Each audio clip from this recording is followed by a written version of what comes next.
melatonin is the hormone that you need to go to sleep. You can't sleep without melatonin. Well, around puberty, the production of melatonin shifts so that high school students have it later than little kids. I mean, think about your little kids. Little kids are up at 5 in the morning and they're ready to go. And high school students are on the couch at noon and they can barely move, right? It's because the melatonin production has shifted and they're not getting enough sleep.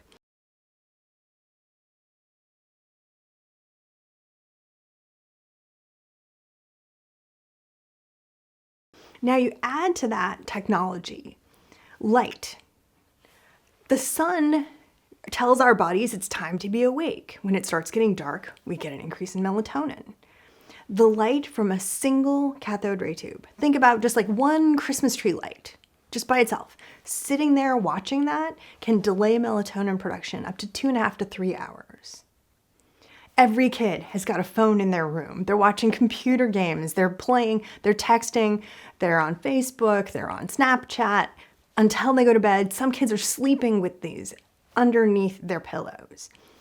Just the light off the phone is enough to prevent melatonin production. So even when they get sleep, they're not getting enough sleep. Now you add things like communication. Every parent, when the kid comes home from school, how was your day? But the kid didn't come home from school and the parent didn't come home from school, right? They came home from work. They came home for 2 hours of soccer practice or lacrosse practice. And they're busy and now they've got dinner and now they've got homework. So when do you have time to talk to your kid about everything? Right before bed.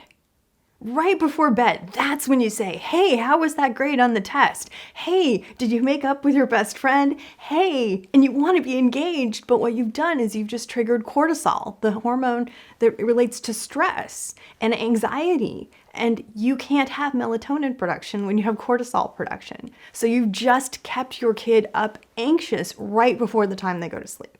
If you want to have a difficult conversation with your kids, or even if it's something you just know that they're going to be concerned about, or that they've got a lot of stuff going on, have it in the morning, because that's when they're already getting a higher level of cortisol.